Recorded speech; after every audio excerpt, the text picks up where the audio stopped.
Today is November the 23rd, and it's my mom's birthday. I would like to honor my mother by telling this story. Now, I may be talking about myself a little bit more. Um, I wouldn't be who I am today if it wasn't for her. Let me share this story. When I was a young lad, to describe myself, I was an angry child, but I was also a happy child. I would say I was respectful and sometimes disrespectful. I was gifted, but I wasn't talented. You know, back in my early years, I will explain that as I go on. Music, as far as I can think back, has always been my focus. Has always been a important role in my life. You know, I can think back when I was in the second grade. You know, I had the opportunity to play for the gospel choir. They had started a gospel choir in my school, Simon Elementary. So I had the opportunity to do that. And later on, moving on to junior high school and high school, I was not able to play as much, but I was able to assist. You know, at some point, the teachers allowed me to do a little, you know. In my music life, my mom was always supportive and encouraging, you know. I didn't get a lot of outside support and encouragement as a younger person, you know, when I was very young. But my mom and also my dad. My mom and my dad was my support, you know. They always encouraged me. I can remember back in the days when I was a child, you know, I was kind of different, you know. If you ask me, I felt that I was kind of odd. I wasn't like all the other kids, you know. Um, Strange, you know. I wasn't the type that wanted to go outside all the time, you know. Although my parents, they didn't let us go out a lot anyway. But I wasn't the type that wanted to be outside playing. If I had a keyboard, you would catch me inside playing my keyboard.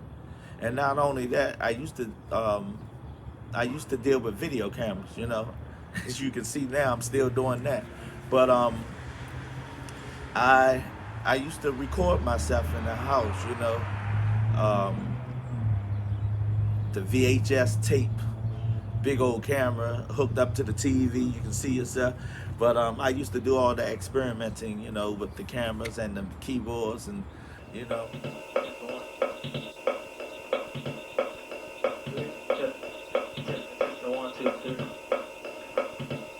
Me trying to play my keyboard, she be bugging me, you know. My little attitude would kick in, but my mother always at some point handled that attitude, you know.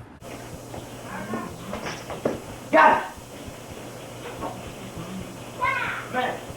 I used to tell my choir how she used to grab my lips and just pull them when I was running my mouth sometimes, you know. And still today, people remember that story. I can walk in a choir rehearsal, and one young lady would do this. But anyway, I remember those days. I one time I had to stay home from school for a few days until my lips healed up because she had pulled the skin off of them.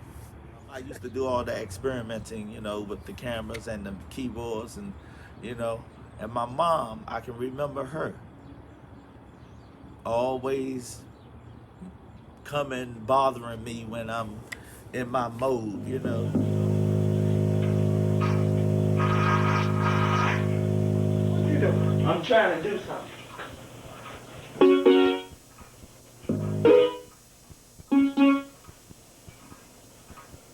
Excuse me, this ain't recording. What is It's it? recording, but it ain't recording nothing good. What is it with it? I'm trying to test my speakers out on this thing to see if it's too loud. Oh, Yeah. Excuse me. all right, let's record. You want to speak? There you go. Look up there on TV. You on TV? Hey, Ma, that's me. Yeah, that's you. You better stay away from me.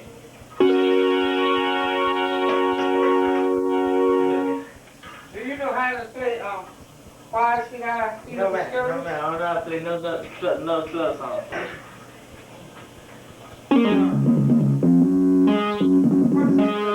Oh. Do-do-do. Why should I feel discouraged? You gonna cut my tape off. Why? I hope you do. I have to cut my tape off. Why should the shadows come? Why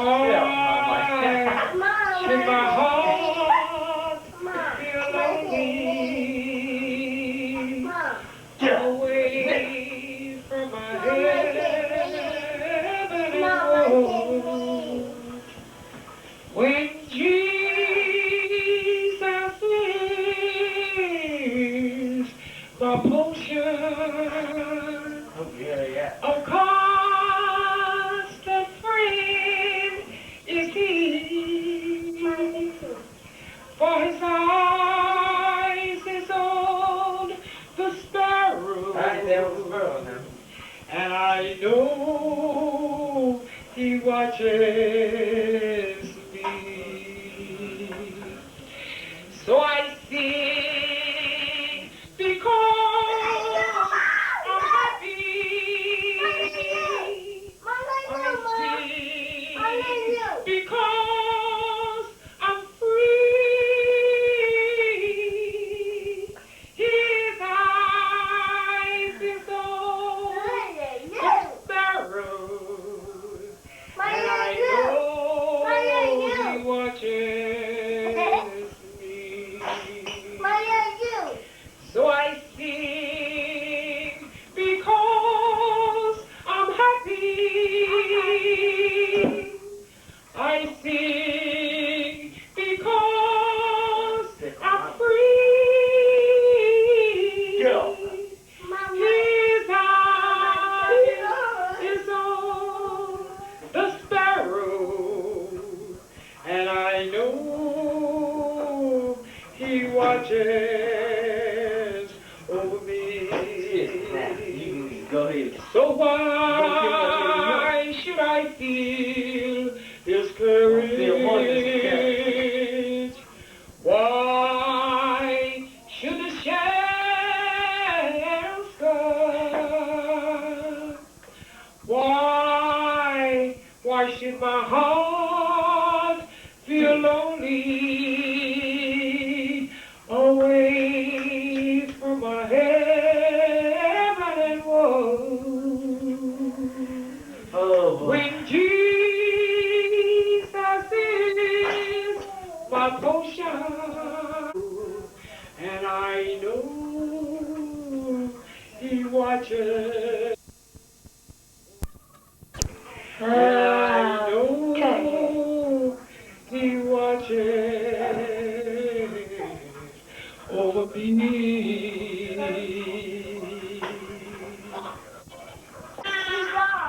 It wasn't until my mom wanted me to play for her, you know, that made me realize that I need to practice. And, you know, I just kept practicing. My mom will always push me to want to be greater than I was, you know. I didn't feel that I was great, but there was children that couldn't do what I was doing, so at that time. So that's why I say I wasn't talented, but I was gifted. This is the day that the Lord has made. Get up.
Play in a few keys, so no matter how I play and how I sound, my mom will always make me feel that I was talented.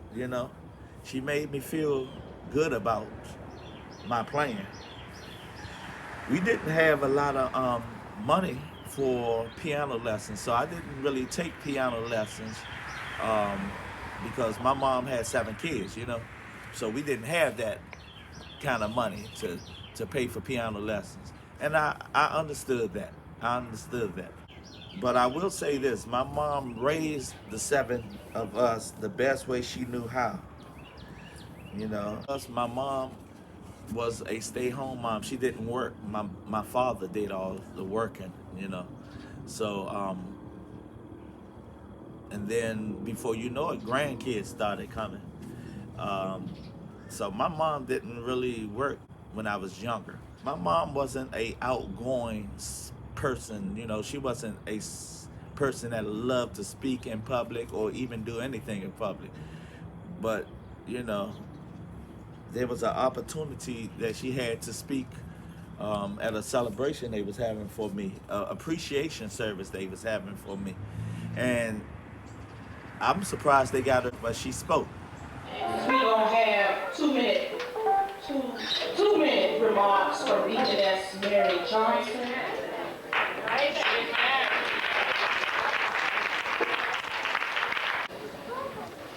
First of all, giving honor to God, to our Lord and Savior Jesus Christ, to my pastor, Reverend Vincent and Charity, and his wife, Cassandra Charity, and to my brothers and sisters in Christ.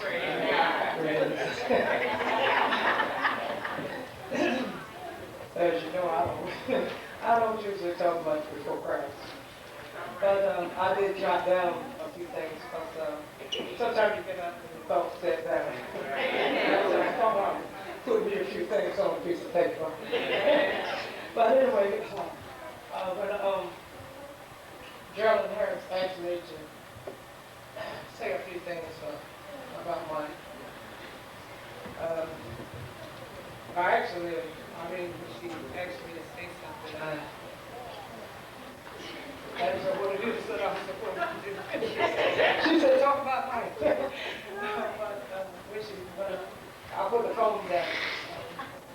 I'll tell you, Satan begins to mess with you. And he was, I was thinking, I said, I should call her back and tell her to thank my husband, do that, because he talks more than I do. He usually gets up and go back. It's not all the time that we tell our children, how much we appreciate them and how much we appreciate the things that they do. Because I know I tell my children that. I didn't always let them know how much I appreciate the things that they do. And I didn't tell them as much as I should how much, I love them. But they should have known that because I did all I could for them. I took care of them the best that I knew how. Some because he graduated from school.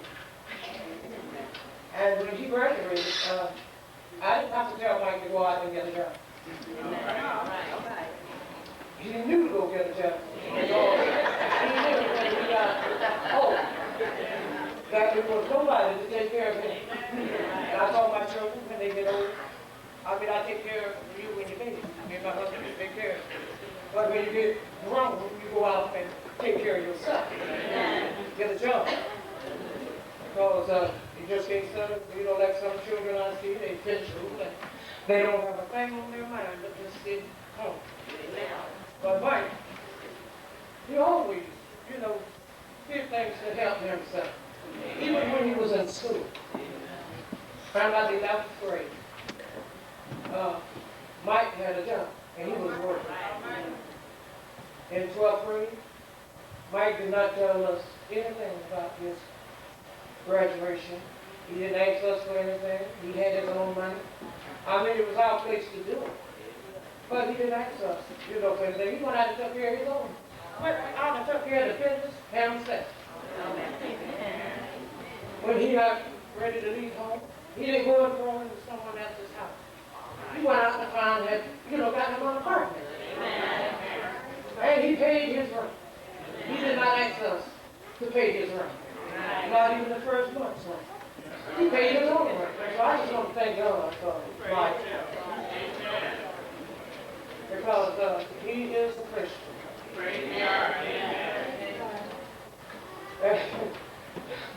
And he has, in his music, one thing I can say about Mike, he has always been serious about his music. And rehearsals. He's always, and he's on time for his rehearsals. He's working, in the church. And I'm so happy about that. And I want to tell Mike personally that I love him. And,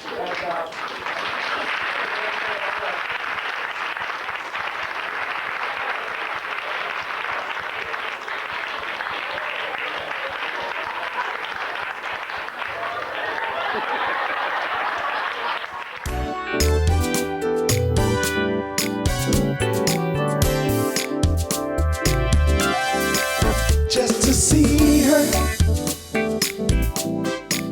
just to touch her, to be held in her arms again one more time. If I could feel her warm embrace, see her smiling face, can't find anyone to take her place. I wanna see her again.